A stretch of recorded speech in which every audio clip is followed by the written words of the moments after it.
What do you think has been one of the biggest wins for you as someone who operates out of that abundance mindset? Like when you look back at the last 18 years and those things, and your wins are going to look different, right? It's going to be a different thing for you. I have a story that I've shared a billion times about mine, but for you, in terms of people and team building and a win that you saw that inspired you to keep going, that maybe that wouldn't mean a lot to a lot of people, but in that moment for you, it was like so eye-opening. Yeah, I mean, there's been several along the way. And I think just to clarify, I think the American dream says pile up as much money as you can, right? And that's the win. But those guys aren't happy. And obviously we measure wins at times by profit, and that's got to be to keep your cash flow in check, to keep your business rocking. So we certainly want to win in those areas, but that's not the end all be all, especially from an internal mindset. A couple wins. I had a guy that started. He's been there longer than me, I think. He was a $12 an hour guy, and man, he just worked, and he learned, and he listened, and now he's one of our best project managers and making really good money for he and his family. And just to see that and to see got a lot of that happen, in a company that he allowed me to be a part of and start is such a win. And then we've got a guy who is 3 years sober.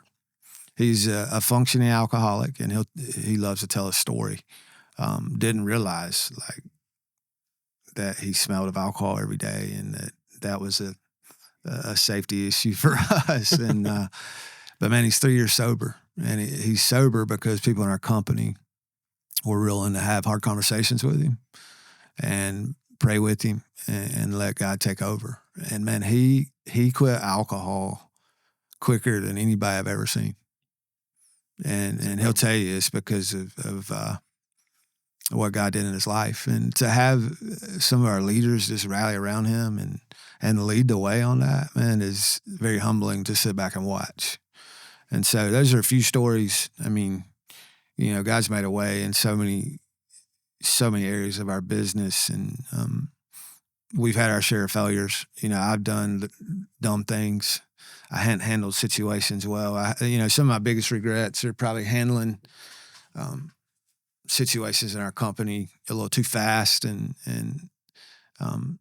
maybe selfishly and maybe when letting some people go earlier on. And so I've learned that, when it comes to people, slow down.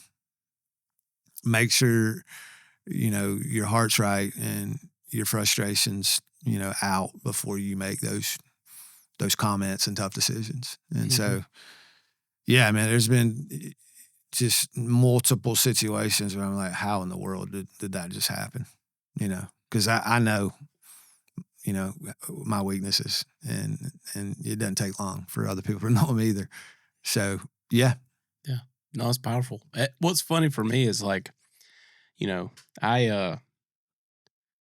a faith guy, right? Like I live that life. It's in me. I'm not a perfect human. I'm far from it, right? Like I think sometimes I pull back a little bit from it because I'm like, I am far from the example, but like God has changed my life.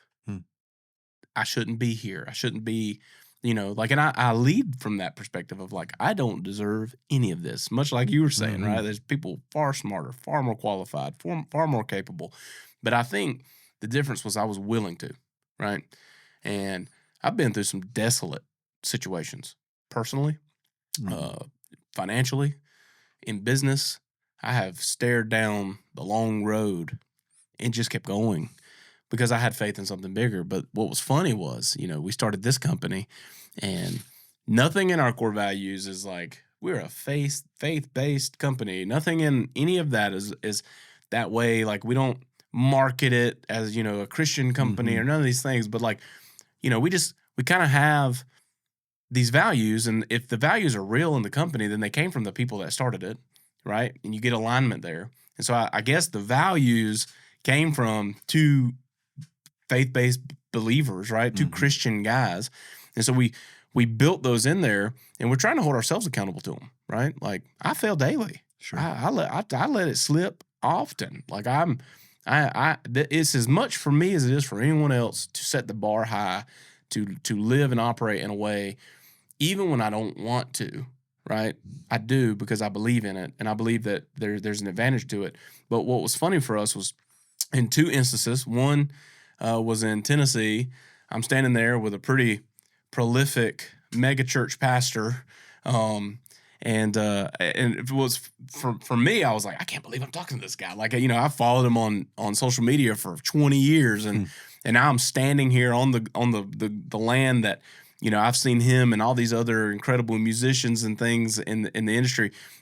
I'm like, I'm on the farm. This is awesome. And he was like, man, so do you got a background in church? I was like, yeah, I was part of church plants and doing that in the past. And he's like, I knew it. He's like, he said, I told my wife, somebody took the church playbook and turned it into a business. And I was like, it was funny for me because I didn't ever think of it that way. But I'm like, well, at that part of my life, God had me in that environment. And so like some of the fundamentals of leadership that I learned and some of the ways that you build a team, that's what I knew. So I brought it here, and he's like, well, it's awesome. That's the reason we called you, right? Like this, it aligns so well. And then I remember we cut the ribbon on our Dunn, North Carolina location almost 2 years ago. And I'm sitting there and like I'm up there for a ribbon cutting. I'm getting interviewed by people and all these different things. And there's families coming through that day that are choosing to onboard with the company and build and do these things. And I'm walking around trying to shake hands with people.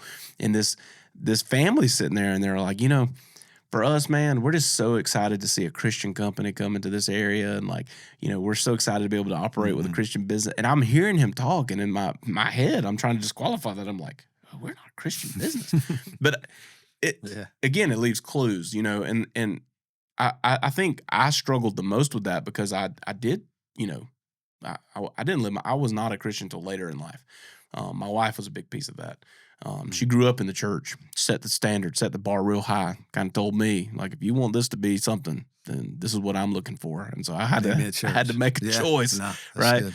And but I'm just one of those people, right? So I got saved and just jumped in, like, and dove in, got so involved in church and got, mission. I got a mission-minded heart. Like, I just love to pour out and give and do things. And I lived in that world, and I just never really knew a difference. But then when I didn't build my tenure in being a pastor or building a church and doing all those things. So then I was like, it's almost like I was like, well, I'm just going to go out here into the secular world with a business. And I think I wrestled for years to figure out that like that was my mission, right? Like I'm building it. I'm doing the things, but I'm building it outside of the walls of the church. And I think, God has a funny way to remind you of that sometimes, of like people coming to you and realizing like, no, it's not me, but I had the opportunity to build this on these principles, and like it has a reach.